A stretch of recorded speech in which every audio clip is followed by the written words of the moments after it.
I'm Tobey Nelson, certified professional horticulturist, coming to you from Venture Out Nursery on Whidbey Island. And today we're going to talk about water sprouts in trees. Sometimes people call these suckers.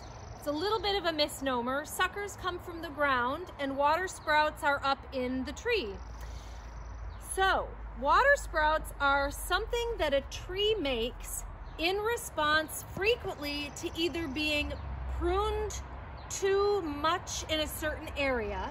So you can see that this plant is naked, naked, naked, naked up until here. Part of that is because we've taken so much photosynthetic tissue, aka leaves, away from the plant that it needs to feed itself, so it's going to try harder to make branches with foliage to regrow that leaf to feed itself adequately. I hope that makes sense. And so we do need to consider when we're pruning these, why are they made?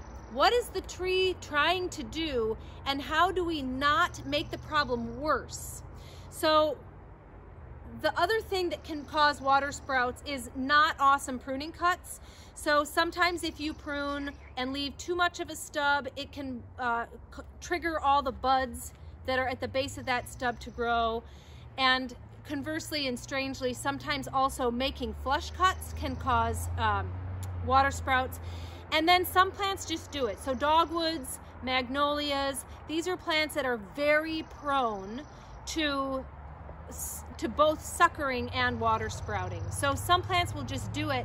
And on those plants, we want to be judicious with pruning and maybe prune less. So with this nursery, we inherited plenty of plants that had pre-existing problems. And I would not recommend that you ever prune your dogwoods this hard. Whatever, so it happened. So now what do we do? So we'll look at each place, each node where a cut had been made and water sprouts are growing, and we can see there's usually at least 2 or 3. Some places there's many.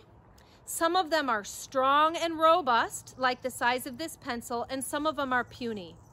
So when we consider that the tree is trying to regrow food-making surface, we don't want to take all of that away from it. So instead, we're going to take the puny ones out. I have to look and see where I am. So I've taken the puny one out from this place, and I'm going to leave these 2 to grow and feed the plant. I probably ultimately would take this one out. In fact, we can just do that today. So, but you want to think this could be a future branch.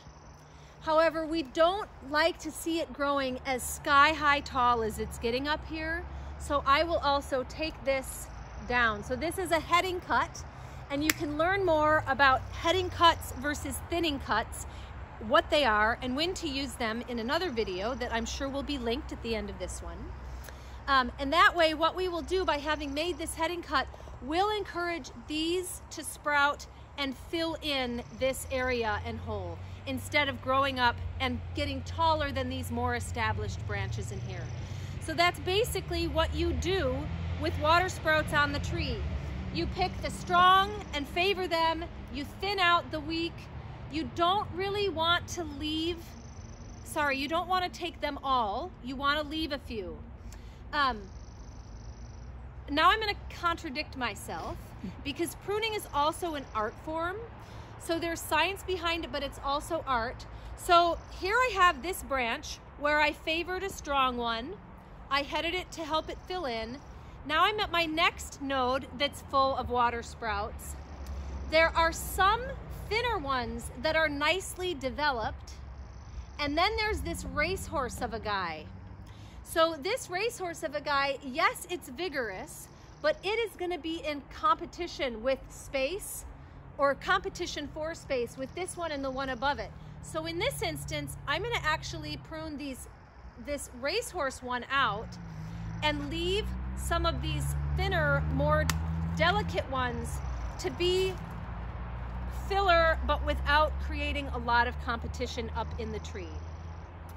So that's the theory, and I hope that helps you address water sprouts in your own trees. Happy pruning!